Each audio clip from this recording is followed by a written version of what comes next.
Good day! Hello everyone, it's me again, Teacher Riza from Campus Language Center.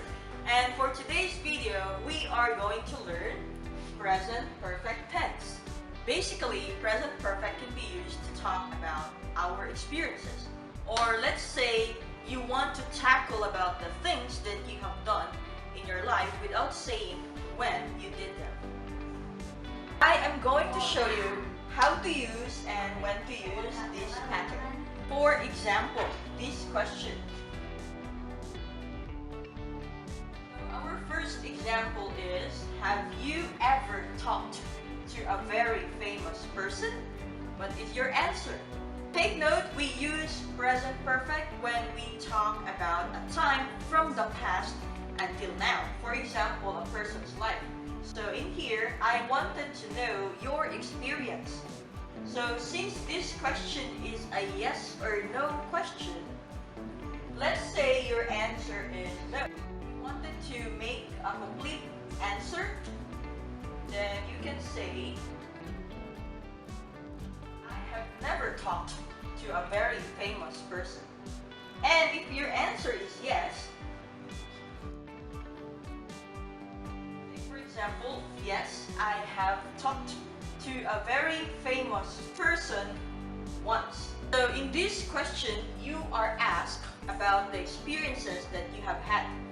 Again, we use present perfect to talk about if you did something, not when. Moving on, let's try another example. Have you ever eaten beef steak? For instance, your friend doesn't like meat. He is a vegetarian. So in this case, you are very curious if he has ever tried eating this kind of food, which is beef. So you can ask the question, have you ever eaten beef steak? Let's say he will say no. I have never eaten beef steak. So in here, the question, we put the word ever. So the word ever here puts emphasis on the question. So this time we are going to learn when to use these two types of question. The first one is, have you ever plus the main verb in the past participle form and be followed by the additional information. And the next pattern is, have you plus the main verb directly, which is also in the past participle form plus the extra information. So both of these patterns, they are in the present perfect tense. But the main difference is the word ever. So let's check what's the main difference of using this question versus this question. If we use the word have you ever question, then we are talking about things that are uncommon, or we are not familiar, or these experiences are not easy to do. And also, you put an emphasis on the question. You want to know the experiences of the person. However, if we use the question, have you, plus the main verb directly, so it simply means this situation is pretty common or easy to do.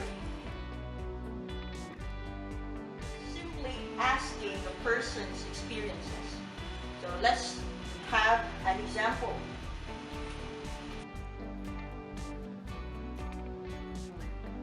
So we have here the two possible questions. So this question, have you ever been to America? So I indicate the word ever in here. So as I've said earlier, if you use the word ever, it means uncommon, not easy to do, or you put an emphasis on the question. Let's say the person that you are asking doesn't like traveling. So you are thinking like, maybe this person never traveled to this country. So you can ask the question, have you ever been to America? So you put an emphasis on the question because you want to know if the person really traveled or has he ever traveled to that country. So the proper question for that is to put the word ever. But if you use the words, have you been to America? Then you're thinking that this situation is pretty common for the person. Or maybe it's easy for him to do it. Or they're just simply asking a question to the person. So when you ask the question, have you been to America? Maybe the person is a traveler. He loves traveling. Many English learners struggle to understand the present perfect tense. In fact, it doesn't exist in many languages. So it is difficult to remember when to use and how to use this pattern in English. To know more about this lesson, just continue watching our videos, comment down below, or enroll in our school here at Hotel Campus Language Center. Thanks for watching!